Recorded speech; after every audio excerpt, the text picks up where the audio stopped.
Muito bem, meus irmãos, nós vamos então retomar a nossa série de estudos. Nós estamos estudando a nossa Confissão de Fé de Westminster. Nós temos dado a esta série o tema Nossa Fé Comum, porque a Confissão de Fé de Westminster é um documento que resume de maneira muito feliz o conjunto de doutrinas que a Igreja Presbiteriana reconhece como doutrinas bíblicas, como uma boa exposição do ensino da Escritura. Muito obrigado, melhorou aí a visibilidade. Nós já estudamos 2 capítulos da Confissão de Fé. Estudamos o primeiro capítulo, que é aquele capítulo que trata da doutrina da Escritura. Estudamos o capítulo 2, que é o capítulo que trata do ser trinitário de Deus. Chegamos agora ao terceiro capítulo. Então, vamos começar hoje o terceiro capítulo. Qual é o assunto do terceiro capítulo? O assunto do terceiro capítulo é o eterno decreto de Deus. Então, nós vamos nós vamos nos esforçar para compreender ah, como é que a nossa tradição, como é que a nossa denominação entende esse assunto, que é o assunto do eterno decreto de Deus. Deixe-me ler para vocês como é que os nossos pais na fé, na sua grande maioria puritanos do século XVII, lá na Inglaterra, como foi que eles formularam esse assunto. Primeiro parágrafo, eles formularam da seguinte maneira: desde toda a eternidade, Deus, pelo muito sábio e santo conselho da sua própria vontade, ordenou livre e inalteravelmente tudo quanto acontece. Porém, de modo que nem Deus é o autor do pecado, nem violentada é a vontade da criatura, nem é tirada a liberdade ou a contingência das causas secundárias antes estabelecidas. Então, o que é o decreto de Deus? O decreto de Deus é aquela doutrina que entende que tudo que acontece no mundo, na história, foi antes decretado, determinado pelo próprio Deus. Então, em suma e de maneira bem sintética, é, é isso que ensina a doutrina do decreto de Deus, ok? Então vamos começar nos perguntando se a Bíblia ensina a doutrina do decreto de Deus. Será que os, os escritores da confissão de fé inventaram isto? Ou será que eles tiraram esse ensino da Escritura?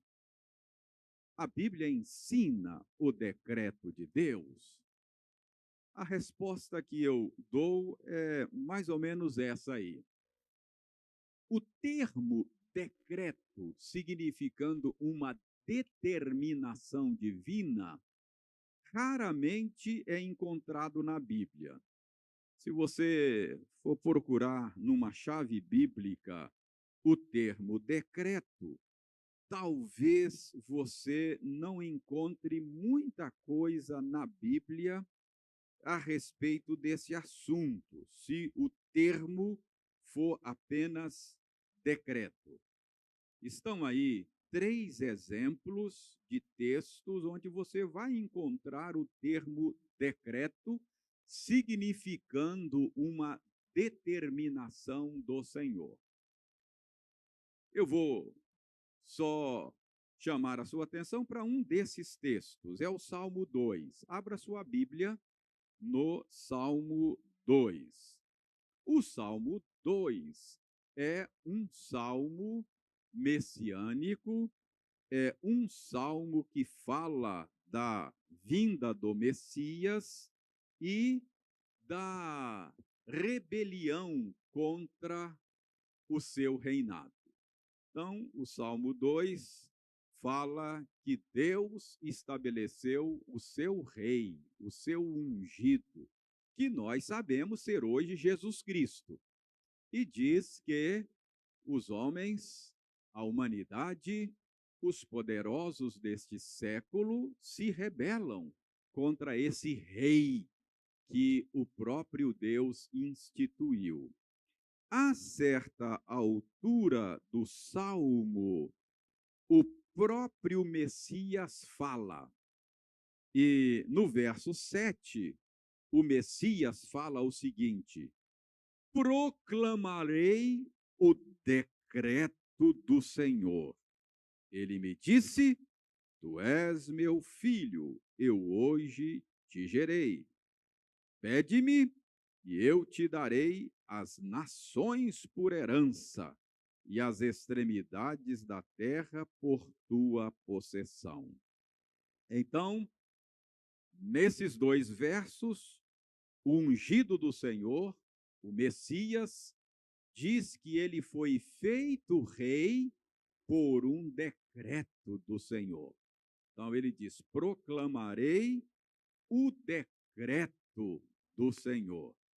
Então, ele foi feito rei, ele foi ungido rei por uma determinação do Senhor, por um decreto do Senhor. Mas você não vai encontrar muitos textos na Bíblia com a expressão decreto. E isso pode dar a você a impressão de que não há muita base bíblica para esta doutrina. Todavia, você vai encontrar na Escritura outras expressões que são equivalentes. Você pode não encontrar o termo decreto, mas você vai encontrar outros termos que querem dizer a mesma coisa. Então, deixe-me mostrar alguns outros textos, outras expressões que são equivalentes. Dê uma olhada em Efésios 1:9. Efésios 1:9 diz que o Senhor faz todas as coisas conforme o beneplácito da sua vontade. Esse termo, beneplácito da sua vontade, é o termo decreto. O que Paulo está dizendo não é que seja o termo decreto, ele é equivalente a. É como se Paulo estivesse dizendo: Deus faz todas as coisas conforme ele decretou. Deus faz todas as coisas conforme ele intencionou, conforme ele planejou. Então, o termo beneplácito é um termo equivalente. A doutrina do decreto está sendo ensinado aí. Conselho, não é? Conselho. Efésios 1:11 aparece esse termo. Deixe-me localizar aqui, Efésios, capítulo 1, versículo 11. Efésios 1:11 diz o seguinte: nele digo, no qual fomos também feitos herança predestinados segundo o propósito daquele que faz todas as coisas conforme o conselho da sua vontade. Então, Paulo está dizendo que nós fomos escolhidos, nós fomos predestinados segundo o propósito daquele que faz todas as coisas conforme o seu decreto, conforme planejado antes, conforme o conselho da sua vontade. Então, não aparece o termo decreto, mas esse é um texto que sustenta a doutrina da confissão de fé, que é a doutrina do decreto que nós estamos estudando. Desígnio é um outro termo que é equivalente ao termo decreto, não é? Dentre esses textos aí, vou pegar um aqui aleatoriamente, nem me lembro exatamente o que diz, mas Atos 2, verso 23, aparece o termo desígnio. Diz o seguinte: sendo este entregue pelo determinado desígnio e presciência de Deus, vós o matastes crucificando por mãos de iníquos. Então, isso aqui é parte daquele sermão de Pedro pregado no dia de Pentecostes. Pedro está dizendo que a morte de Jesus, que o sacrifício de Jesus aconteceu conforme determinado no desígnio de Deus. Então, a morte de Jesus só aconteceu porque foi antes decretado, foi antes determinado, foi antes planejado, foi antes designado pelo Senhor. Então, desígnio é o decreto, é o propósito, o beneplácito da sua vontade. Então, embora você não encontre na Escritura muitos textos que falam, que usam o termo decreto, você vai encontrar essas outras expressões que são equivalentes. Vontade é um outro termo equivalente. Propósito, não é? Lembra de Romanos 8, 28? Todas as coisas colaboram para o bem daqueles que amam a Deus e daqueles que são chamados segundo o seu propósito, segundo o seu decreto, segundo o seu desígnio. Se você é cristão, foi chamado à fé, foi levado a Cristo em arrependimento e fé, foi salvo. Isso que aconteceu na sua história, só aconteceu na sua história porque foi designado antes, foi decretado antes, foi planejado antes. Então, a doutrina do decreto de Deus é aquele ensino bíblico que diz que tudo o que acontece, acontece porque foi antes designado por Deus, foi antes decretado por Deus. Então, nós estamos vendo aí uma série de termos que são equivalentes. Plano, você vai encontrar esse termo aí. Dê uma olhada aí no livro de Jó. Não é? Jó, no capítulo 42. Jó 42, verso 2, diz o seguinte: bem sei que tudo podes, e nenhum dos teus planos pode ser frustrado. Então, termo plano, aquilo que Deus planejou, aquilo que ele designou, aquilo que é o propósito dele, ou seja, que ele propôs, Então, plano, decreto, propósito, desígnio são expressões equivalentes. Então, a gente pode concluir que, que esse ensino da confissão de fé sobre o decreto de Deus está amplamente ensinado na Escritura. Deixe-me ver se tem mais algum termo equivalente aqui. Determinação, que foi o texto que o Ildeir leu conosco ainda há pouco, não é? Se você quiser revisitar lá o texto, é segunda de Paulo a Timóteo. O Ildeir nos leu conosco e diz o seguinte, 2 Timóteo capítulo 1, aí versos 8 e 9. Diz aí no verso 8, melhor, verso 9.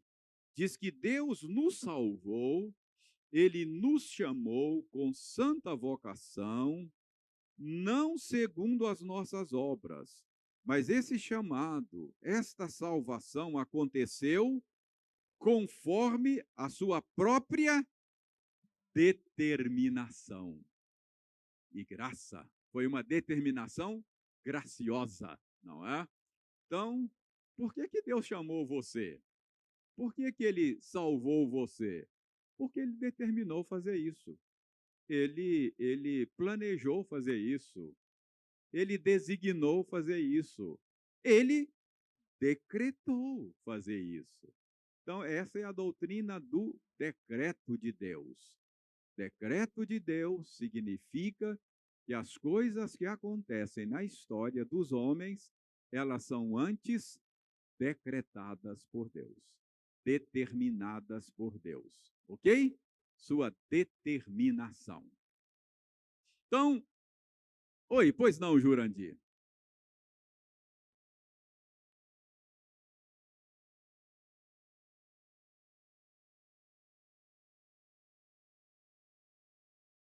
É verdade. Essa não é uma boa prática evangélica, não é uma boa prática bíblica, não é? Esse tipo de oração que determina os acontecimentos não é uma boa prática da Escritura. A oração, ela, ela deve ser apresentada a Deus de maneira humilde, como súplica, como pedido. Eu não posso sequer dar conselho ao Senhor. Quem foi o seu conselheiro? Muito menos determinar o que ele tem que fazer, não é? Eu devo suplicar que a vontade dele seja feita, né? Eu sei que as pessoas dizem, quando vocês oram dessa maneira, humilde, isso é falta de fé. Eu acho que não, acho que é confiança que Deus sabe o que está fazendo, não é? Não é falta de fé. Muito bem, mas é isso mesmo, Jurandir.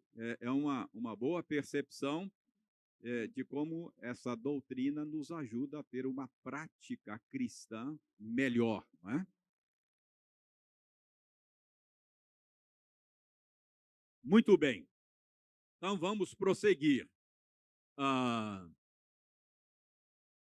dê uma olhada aí nesta, nesta afirmação, porque eu creio que esta afirmação do Adoniran Judson Gordon, nascido em 1836, morto em 1895, fundador do Gordon College nos Estados Unidos, teólogo, ele disse: um universo sem decreto seria tão irracional, tão espantoso, como um trem viajando na escuridão da noite, sem farol e sem maquinista, e sem nenhuma certeza de que a qualquer momento poderia precipitar-se no abismo.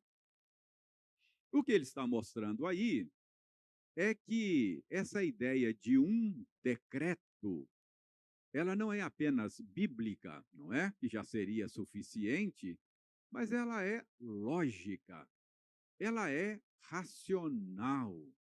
É inconcebível que Deus, sendo um ser sábio, inteligente, pudesse trazer à existência o universo sem nenhum plano previamente estabelecido. Eu vou fazer isso aqui, depois vou ver como é que vai ficar, né? Onde é que vai dar isso? Não faz sentido. Nós somos imagem de Deus e todos nós, como seres inteligentes e racionais, agimos com base em planejamento prévio. Mesmo que não seja um plano elaborado, registrado num papel, mas você age sempre planejando previamente. Imagine, o que você vai fazer amanhã, não é? Você certamente tem um plano em mente, não é? Você envolve o horário que você vai ter que levantar, sair da cama, o que você vai fazer, não é? Se você precisa ir ao centro, vou ao banco, vou de ônibus, vou de Uber, ou vou de carro próprio. Não, vou melhor, vou fazendo uma caminhada. Bom, se eu vou fazendo a caminhada, vou demorar mais para chegar lá. Eu tenho que estar no banco às tantas horas, então eu tenho que sair às tantas. Não é assim que a gente age? Ninguém age sendo um ser inteligente, racional, sem antes elaborar algum plano, por mais singelo, por mais simples que seja, você age baseado num plano, num projeto. Então, é inconcebível dizer que Deus simplesmente decidiu criar o universo, trazer à existência as coisas que trouxe, sem ter antes estabelecido um plano. É preciso que haja um plano. Então, não apenas a Bíblia ensina que Deus tem um plano, mas a lógica, a racionalidade pressupõe um plano de Deus, não é? Nós cremos assim. Não é assim que nós cantamos? Deus tem um plano para cada criatura. Ele elabora um plano. Deus age com base num decreto. Oi.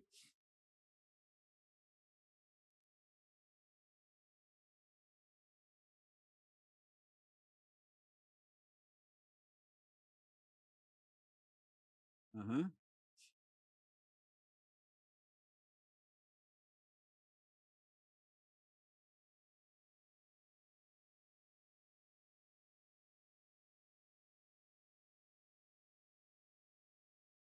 Aham.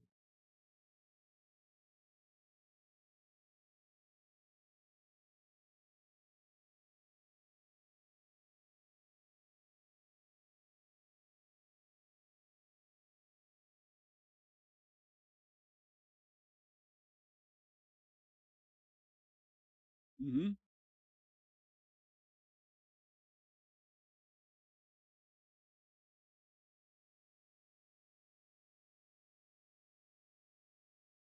Uhum. Uhum.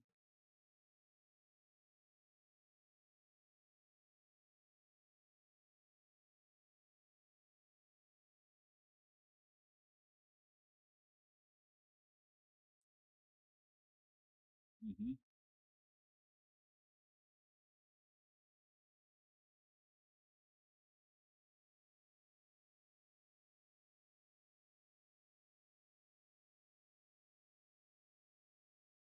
Uhum. Para os irmãos que estão nos acompanhando em casa, o Elton John está lembrando aqui que há uma, uma teoria científica que é conhecida como o design inteligente, que é uma teoria que percebe propósito no mundo. Nós vivemos num mundo que há propósito. Então, ele está lembrando bem aqui que ah, mesmo pessoas não cristãs conseguem perceber que nós vivemos num mundo que há propósito. Se há propósito, houve, então, alguma coisa planejada, não casual. Então, vejam bem, qual é o nosso ponto? Propósito é ensinado na Escritura, os decretos de Deus, né? O decreto, há uma discussão se é plural ou singular, né? São os decretos ou o decreto. Ah, talvez o decreto, houve um, um único decreto, não é? Contemplando todas as coisas. Oi. Aham.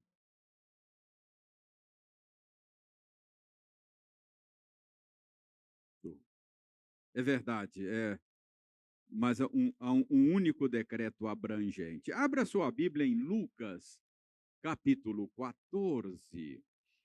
E aqui nessa passagem nós também podemos ouvir o Senhor Jesus nos ajudando a compreender que, de fato, a gente precisa admitir que há um decreto.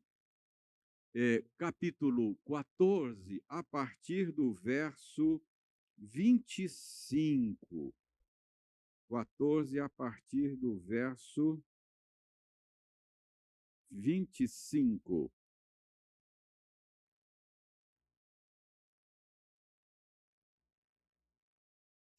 Vejam bem, eu leio. Grandes multidões o acompanhavam. E ele, voltando-se, lhes disse: Se alguém vem a mim e não aborrecer a seu pai e sua mãe, e mulher e filhos, e irmãos e irmãs, e ainda a sua própria vida, não pode ser meu discípulo. E qualquer que não tomar a sua cruz e vier após mim, não pode ser meu discípulo. Pois qual de vós, pretendendo construir uma torre, não se assenta primeiro para calcular a despesa e verificar se tem os meios para concluir? Para não suceder que, tendo lançado os alicerces e não a podendo acabar, todos os que a virem zombem dele, dizendo: Este homem começou a construir e não pode acabar.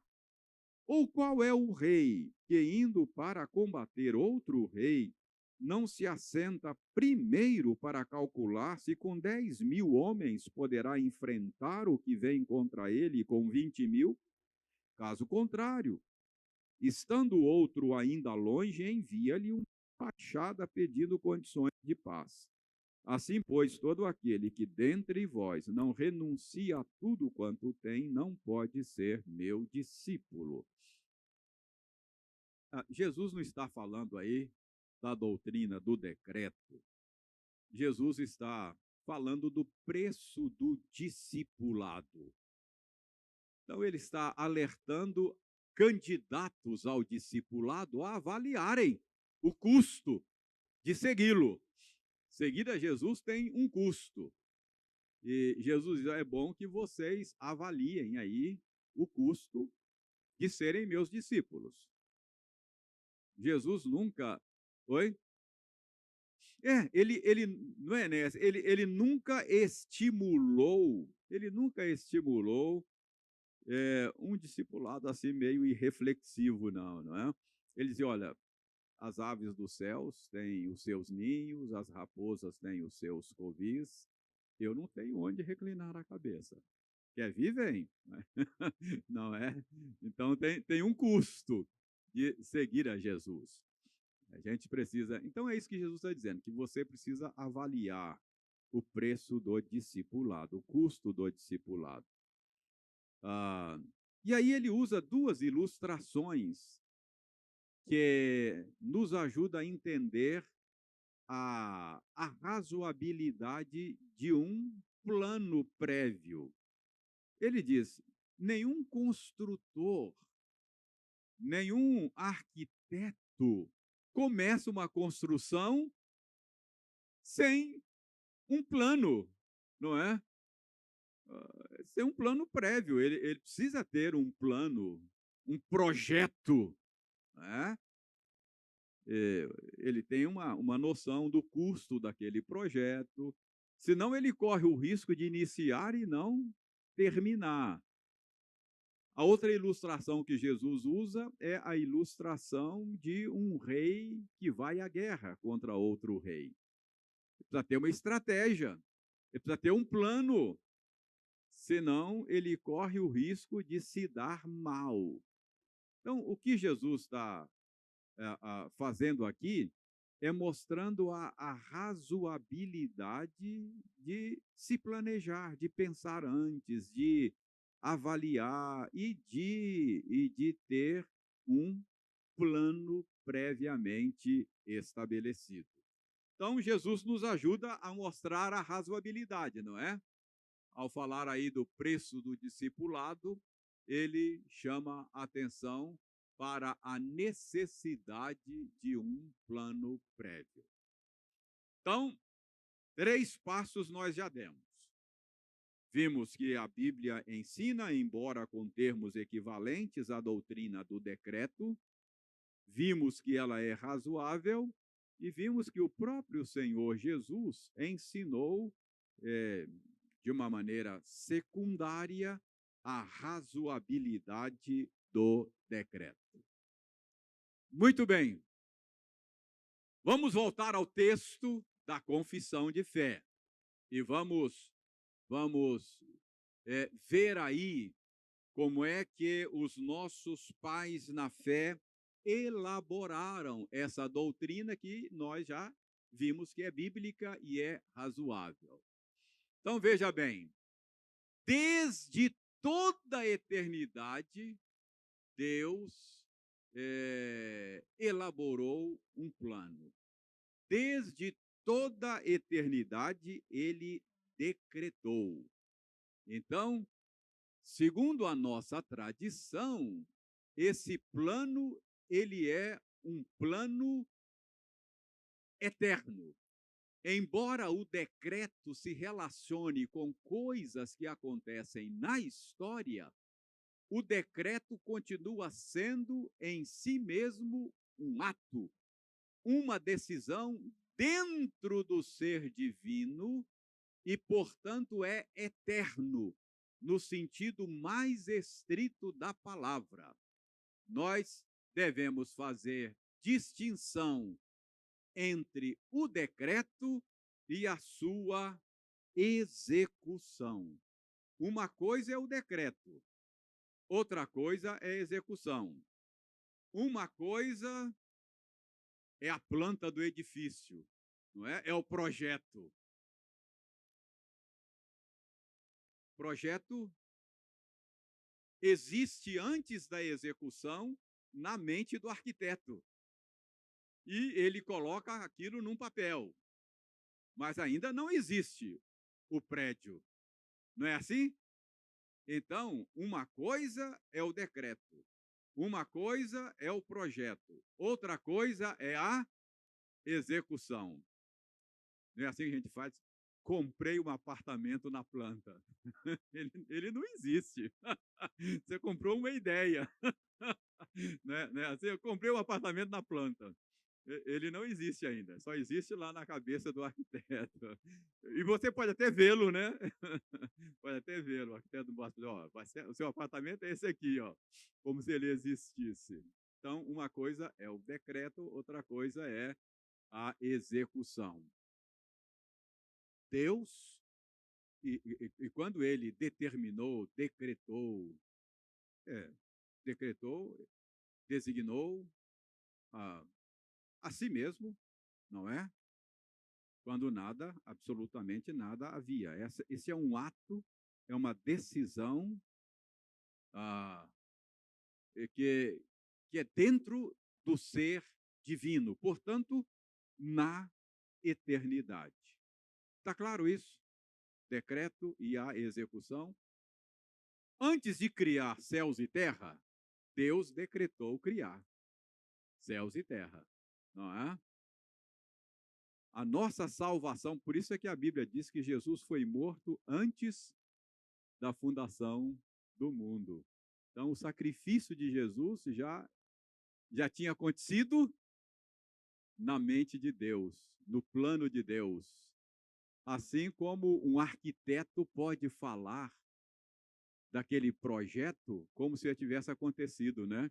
Ele até fala, ó, coloquei a churrasqueira aqui, porque aqui é mais arejado, eu coloquei a lavanderia aqui, colocou nada, não existe ainda, mas ele fala como se já tivesse concretizado. Existe a ideia e depois ela será concretizada. Então, uma coisa é o decreto, outra coisa é a execução. Oi.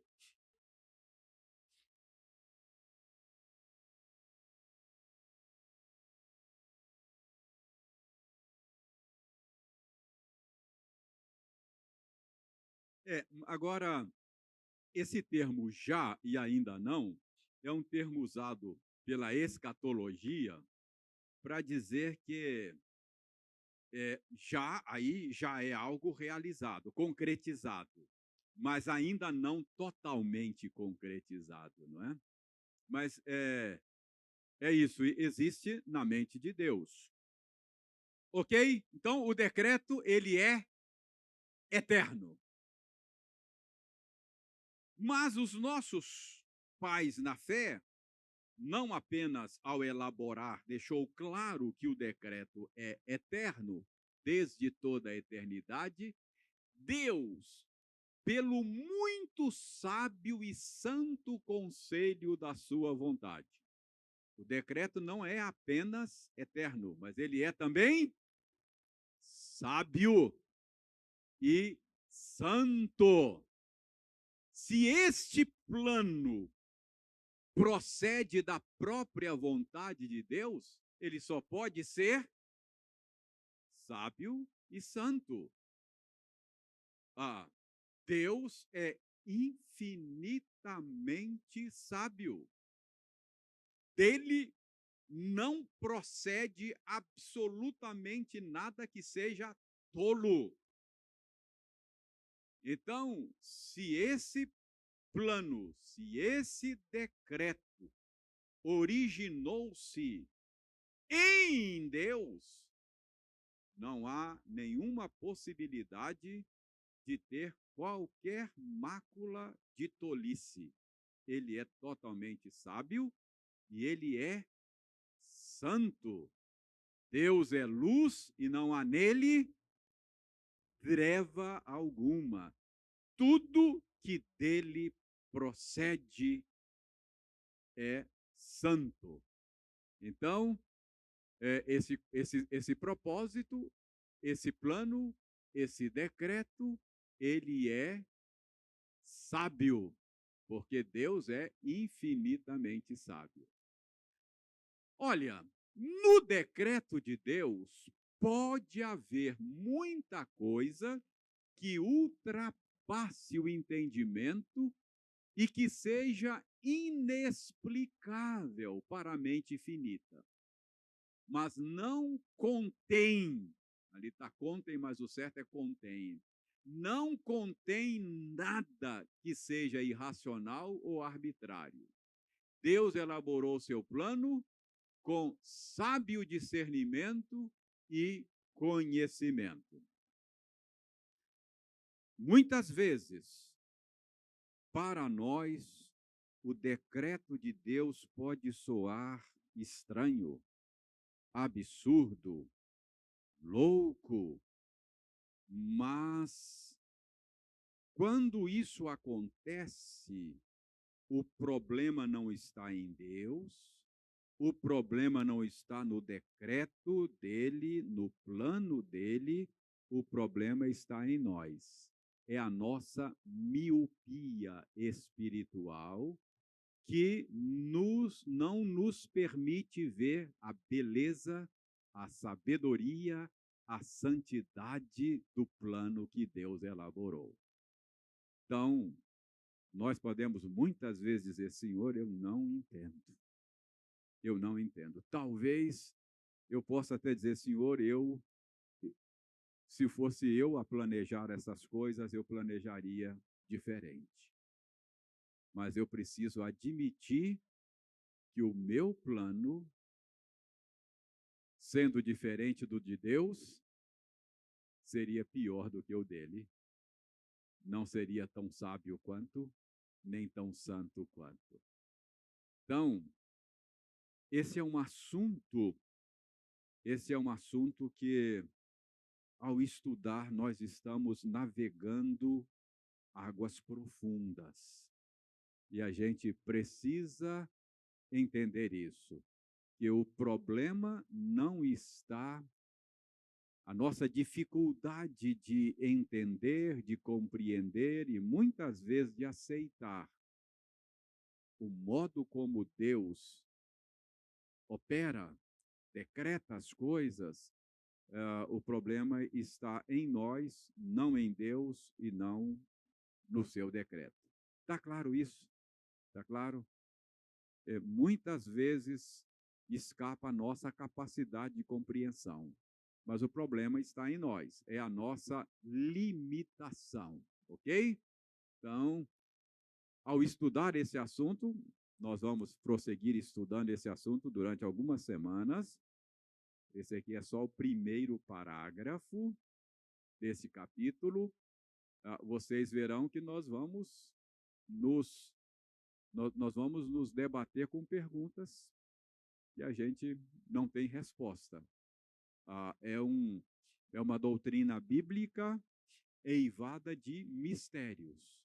Então, a gente precisa entender isso, não é? Que nós, quando estamos tentando penetrar a mente de Deus, por meio daquilo que Ele nos revelou, é natural que nós fiquemos muitas vezes perplexos, sem entender, é natural, mas isso é por causa da nossa pequenez, da nossa finitude e até por causa do nosso pecado. Pois não, Jurandir?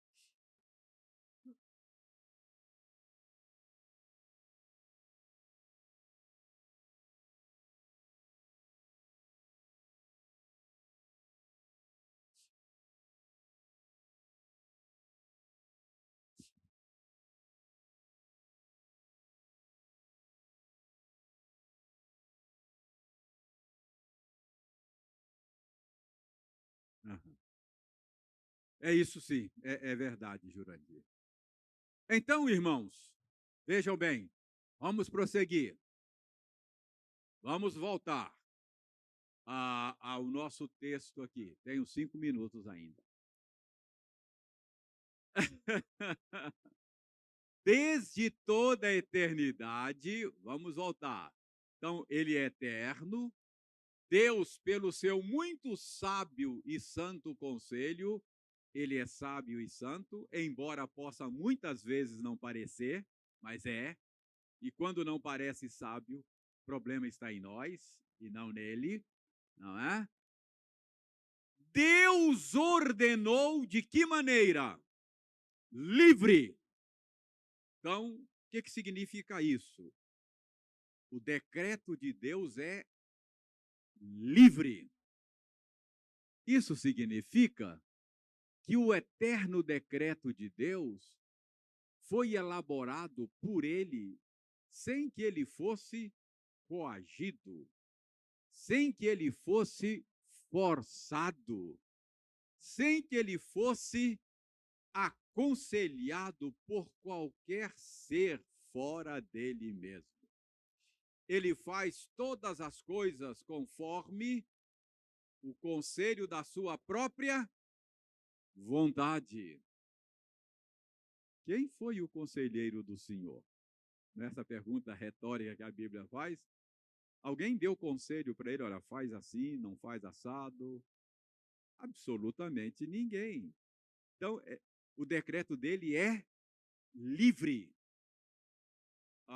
Foi determinado somente por ele mesmo.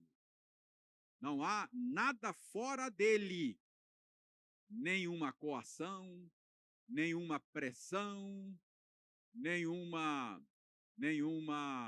conselho que pudesse macular, manchar o decreto dele. Então, de maneira totalmente livre, Deus decretou tudo o que acontece e o fez de maneira totalmente livre. E, além disso, ele decretou inalteravelmente. O que isso significa? Que o decreto é imutável, assim como Deus é imutável. Nós fazemos planos, nós decretamos coisas, não é? Nós elaboramos plano. Olha, eu vou fazer aqui o meu projeto arquitetônico do meu apartamento ou da minha casa. Aí a gente faz o projeto, né? A gente começa a executar, aí começa a mudar, né? Primeiro, você começa a mudar porque às vezes você não tem poder para executar aquilo que planejou. Você não tem poder. Poder financeiro. Ih, não, isso aqui vai ficar muito caro. Não vou fazer diferente. Ou então, você não tem toda a sabedoria antes. De repente, você vê no seu projeto a burrada que você deu. Não, olha, o sol nasce aqui, eu estou abrindo a janela aqui e tal. Não, não é assim? Não tinha percebido isso. Então, os nossos projetos, os nossos planos são mutáveis, ainda bem, porque nós somos mutáveis, limitados, tolos e impotentes. Não é o caso de Deus. Portanto, o projeto dele, o plano dele, o decreto dele é inalterável. Então, de que maneira Deus elaborou o seu projeto? De que maneira ele decretou todas as coisas? Ele o fez inalteravelmente. Então, o eterno decreto de Deus é também imutável e eficaz, sendo infinitamente sábio e todo-poderoso. Singular. Aí eu errei ali. Deus não tem necessidade de mudar o seu decreto devido a algum engano ou alguma ignorância, nem por falta de capacidade de executá-lo. Então, você tem aí textos que deixam claro que Deus pode realizar toda a sua santa vontade. Esses textos mostram isso. Agindo eu, quem impedirá? Não é? Então, o decreto de Deus, além de eterno, além de sábio, além de santo, ele é também imutável, inalterável. Ok? Vamos lá. Desde toda a eternidade, Deus, pelo muito sábio e santo conselho da sua própria vontade, ele ordenou livre, ele é livre também, inalteravelmente, tudo quanto acontece. Tudo quanto acontece. O decreto é abrangente. Tudo, absolutamente tudo, tudo que acontece na história é contemplado pelo decreto de Deus. Tudo, tudo, absolutamente tudo, nada escapa. Tudo, ele é abrangente. O decreto de Deus é universal ou totalmente abrangente? Lembra o texto que vimos ainda há pouco, Efésios 1:11? Deus faz todas as coisas conforme o propósito da sua vontade. Romanos 8:28, todas as coisas, tudo colabora para o bem daqueles que amam a Deus e daqueles que são chamados segundo o propósito de Deus. Tudo, absolutamente tudo. Vamos ver isso? Já que me deram mais 5 minutos. As coisas mínimas, sem importância, são contempladas no, no projeto de Deus, no decreto de Deus. Não cai um pardal? Fio de cabelo? Caiu fio de cabelo? Está no decreto de Deus, está contemplado. Isso consola os carecas, né?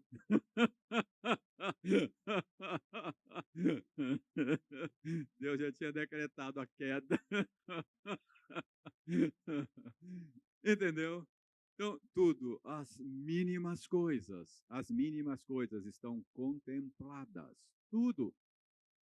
Eventos contingentes, fortuitos, casuais. A gente tem o hábito de dizer assim,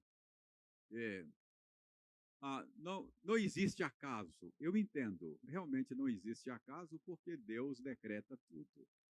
Mas do ponto de vista nosso existe acaso, mas esse acaso é contemplado no decreto de Deus. Alguns textos que mostram isso aí, não é?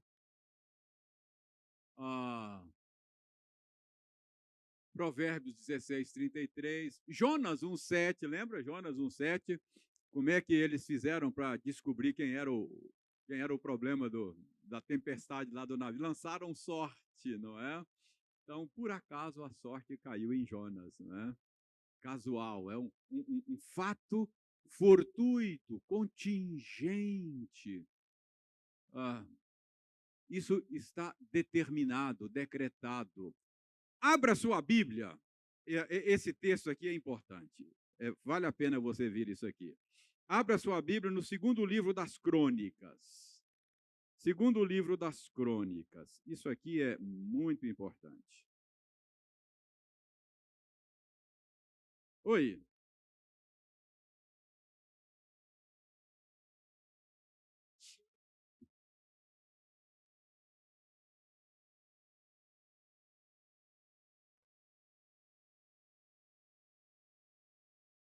Ah.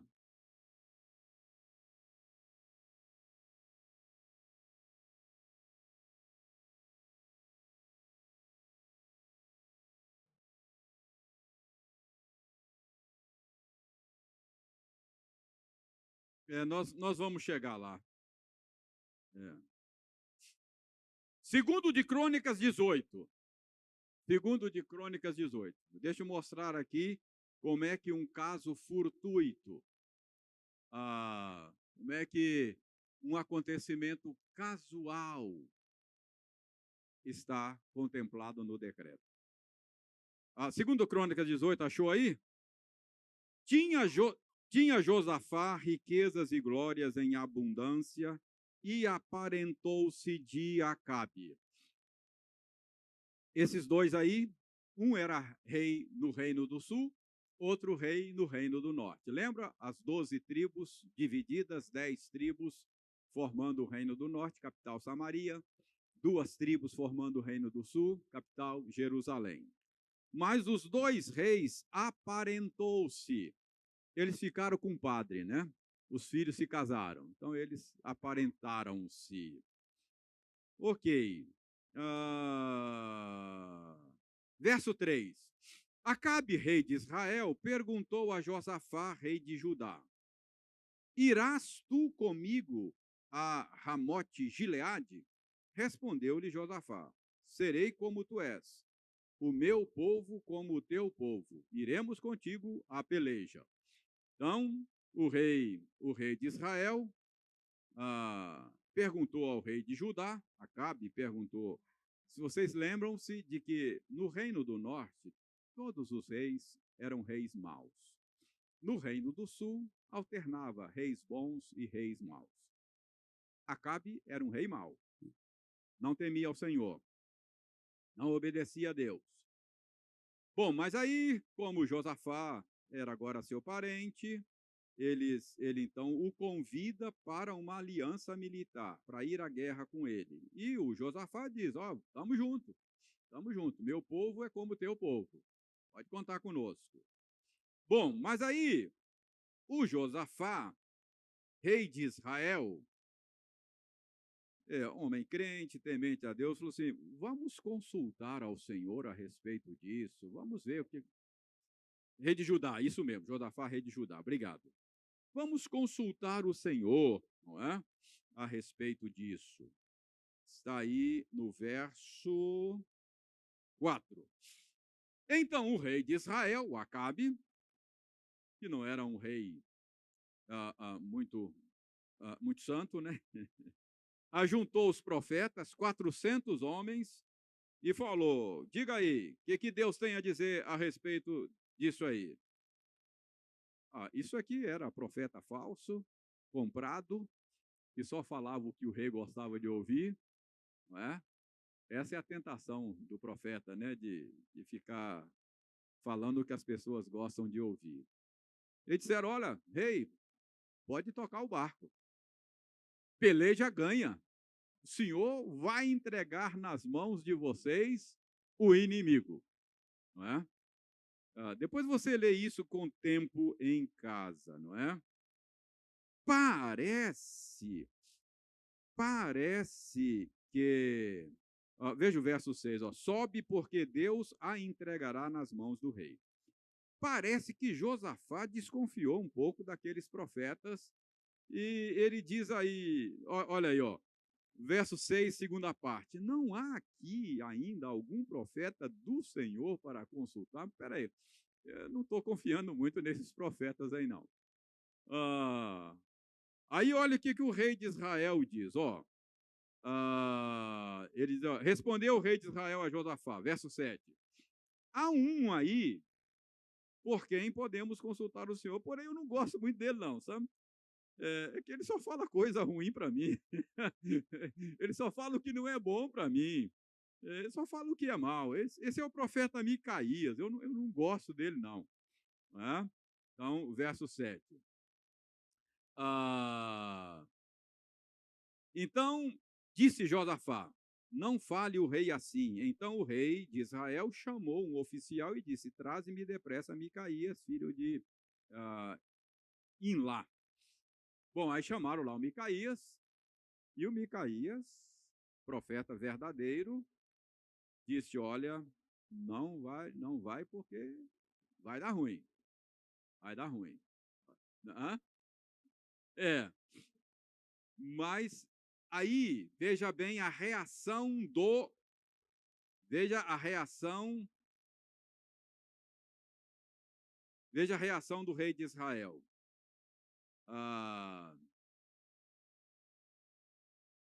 Ele esbofeteia o profeta Micaías, não é?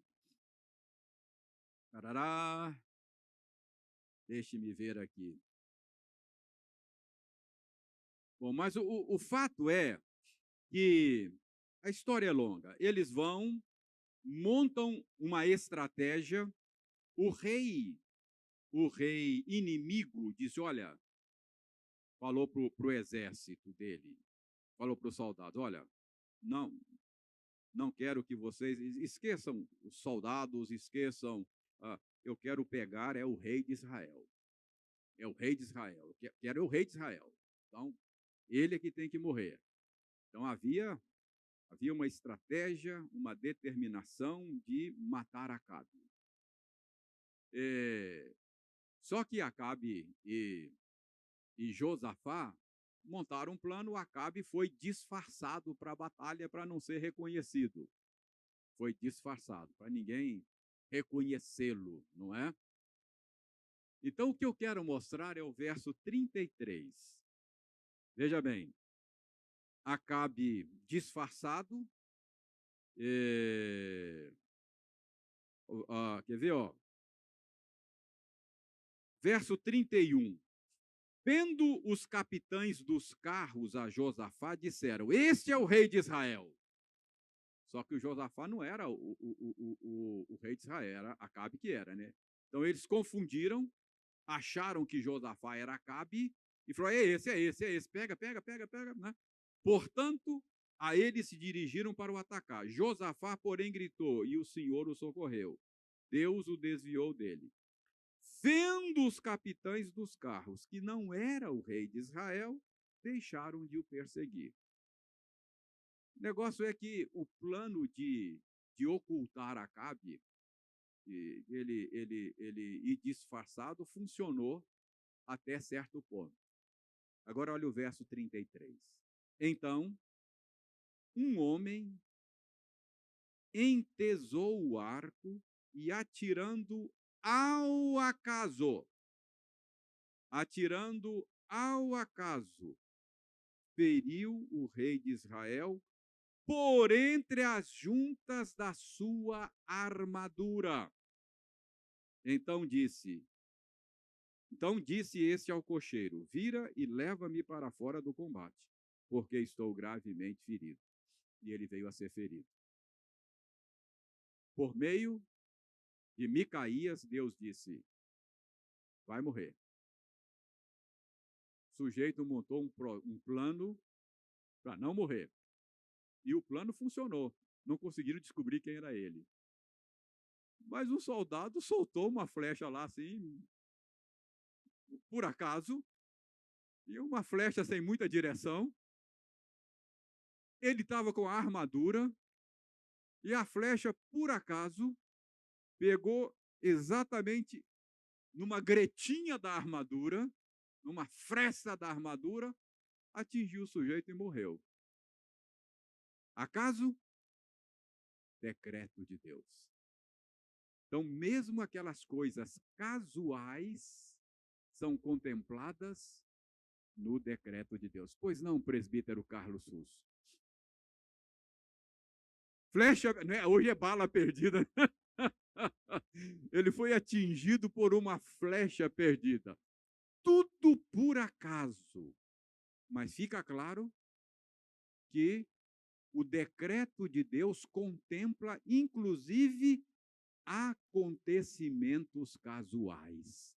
Então, o meu ponto aqui, o decreto é abrangente. Todas as coisas são contempladas, não é? A duração da vida do homem e o lugar da sua habitação, não é? Atos 17, 26. Alguém leia para nós aí. Atos 17, 26. E a gente termina com mais um ponto só. O salmista diz no Salmo 139 que todos os nossos dias foram escritos e determinados quando nenhum deles havia ainda. Atos 17, 26, pastor. Isso, por favor. De um só fez toda a raça humana. Deus, de um só, fez toda a raça humana. Adão, toda a raça humana. Para habitar sobre toda a face da terra, havendo fixado os tempos previamente estabelecidos e os limites da sua habitação. Então veja bem, não apenas a duração da sua vida, o tempo, mas o lugar da sua habitação. Você não nasceu onde nasceu, no tempo que nasceu. Você não está vivendo no século 21, nesse país chamado Brasil, nesse estado chamado Minas Gerais, nessa cidade chamada Ipatinga. Eu não estou vivendo nesse país, nesse estado, nessa cidade, e não estou morando na rua Itacolomi 55 por acaso. Nesse sentido, ou seja, tudo isso é determinado no decreto de Deus. Tá?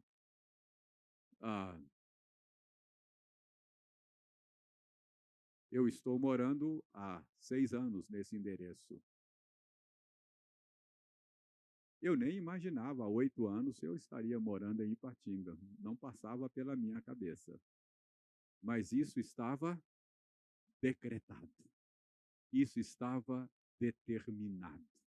Não é? Tá claro? Ele é abrangente, todas as coisas, todas as coisas. Agora, pasmem,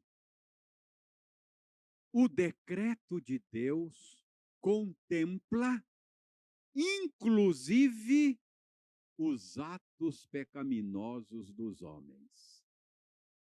Depois vocês podem ver esses textos, mas Gênesis 50, 20 é a história de José do Egito. Lembram?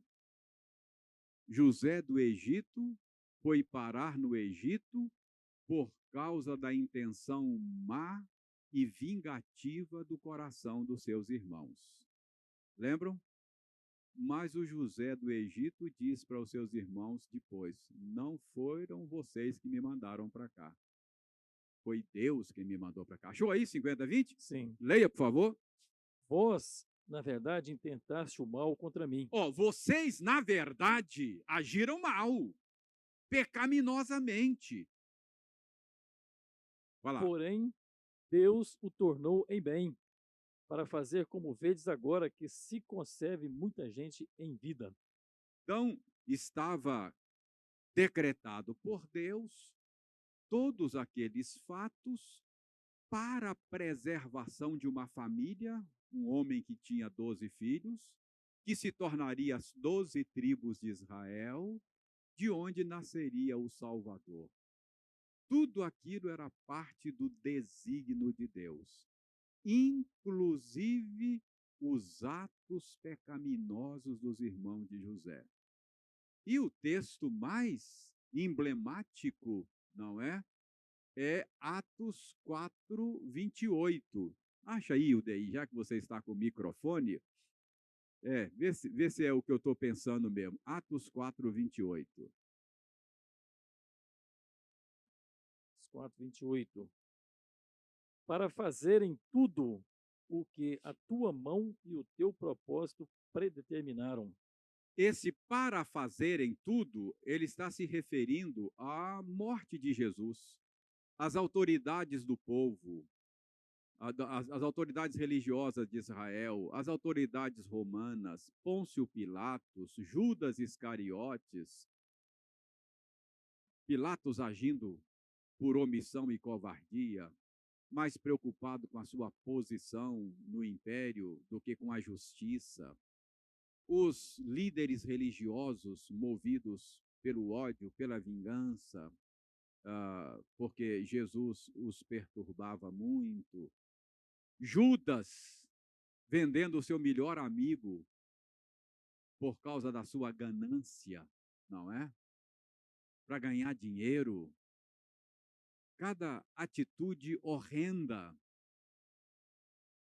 Mas aí está sendo dito que todas essas coisas aconteceram conforme a tua mão e o teu propósito, teu decreto determinaram.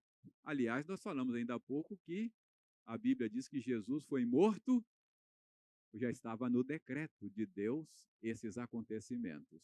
Os atos pecaminosos dos homens são contemplados no decreto de Deus. Ok? Então, o decreto é abrangente. Mas tem um porém, veja lá. Porém, tem aí 3 ressalvas para que nós não caminhemos em direção perigosa ou tiremos conclusões erradas a respeito do eterno decreto de Deus. Porém, Deus decreta de uma maneira tal, misteriosa, de tal modo que ele não é autor do pecado. Então, os nossos pais na fé fizeram essa ressalva. A Bíblia ensina o decreto de Deus, mas isso não significa que Deus seja autor do pecado. O pecado dos irmãos de José era o pecado dos irmãos de José. Deus não é responsável pelo pecado dos irmãos de José. Nem violentada é a vontade da criatura. A vontade dos irmãos de José não foi violentada. Eles não foram coagidos. Eles não foram forçados. Quando eles agiram pecaminosamente contra o seu irmão, eles fizeram de livre vontade. Portanto, são responsáveis por isso. Isso é um grande mistério, né? Como é que Deus decreta, a coisa acontece sem sacrifício da vontade da criatura. E nem é tirada a liberdade ou a contingência das causas secundárias. Aquela flecha foi casual. Ela foi casual. Nada planejado. Então, quando a gente diz não há acasos, não há acasos do ponto de vista de Deus, mas do nosso ponto de vista é casual. Bom, eu estou lá em Nova York, em apuros, precisando de ajuda, não sei o que fazer. Estou com uma dificuldade tremenda. De repente, eu encontro o Carlos Sus. Uau! Deus mandou você aqui, cara. Que coisa boa encontrar você aqui. É o meu socorro. Foi um encontro casual? Foi. Nós planejamos encontrar lá. Você sabia que eu estava em Nova York? Sabia? Eu não sabia que você estava lá. Nós nos encontramos. Foi casual. Então, mas foi decretado. Deus decreta sem tirar a casualidade. Interessante, né? É o mistério de como Deus age. Foi um encontro casual. Foi, do meu ponto, não planejei, não sabia que você estava lá, você não sabia que eu estava lá, você não esperava me encontrar, hã? Ou seja, Deus decreta. Veja lá, o decreto de Deus não tira a contingência das causas secundárias. Quem me socorreu em Nova York? Deus. Causa primária. Qual foi a causa secundária do socorro? Quem Deus usou? Carlos. E como Deus usou? Casualmente. Percebe? A causa secundária continua sendo casual. Então, Deus é a causa primária do socorro. Quem me socorreu? Deus, causa primária. Quem foi a causa secundária? Carlos. Meu socorro foi o Carlos, mas ele é a causa secundária, foi o que Deus usou. De que maneira Deus me socorreu? De maneira casual. Continuou sendo um acaso. Lindo isso, não é? Coisa maravilhosa o modo de Deus agir. Então, veja bem, os nossos pais na fé estão dizendo, olha, Deus trabalha de uma maneira tal que aquela pessoa que ele usa não é forçada. Judas Iscariotes não foi forçado, não foi coagido. Ele traiu Jesus de livre e espontânea vontade. Não é? Não, foi de livre e espontânea vontade mesmo. A vontade dele foi preservada. A pergunta é, como é que Deus faz isso? Eu vou dizer, eu não sei. É um mistério. Eu não sei como é que Deus usa a pessoa e ela... Não é difícil você perceber isso. Por exemplo, na obra de inspiração da Escritura. Quem escreveu a Bíblia? Homens ou Deus? Os dois. Os dois. Eles não foram anulados. O autor humano não foi anulado. Não foi um ditado assim. Se você... eles continuaram de posse das suas faculdades mentais. Não foi uma psicografia, um transe. Não foi. Eles não foram anulados. Você consegue, se você ler, por exemplo, grego, você consegue perceber o estilo de Paulo, o estilo de Pedro, o vocabulário dele. Você olha isso aqui, ó, tem Pedro aqui nesse texto, tem Paulo nesse texto. Percebe? Eles não foram anulados, eles continuaram agindo livremente. Mas Deus trabalhou de uma tal maneira que o que eles escreveram foi exatamente o que Deus determinou. Como é que Deus faz isso? Eu não sei. É um mistério, não é?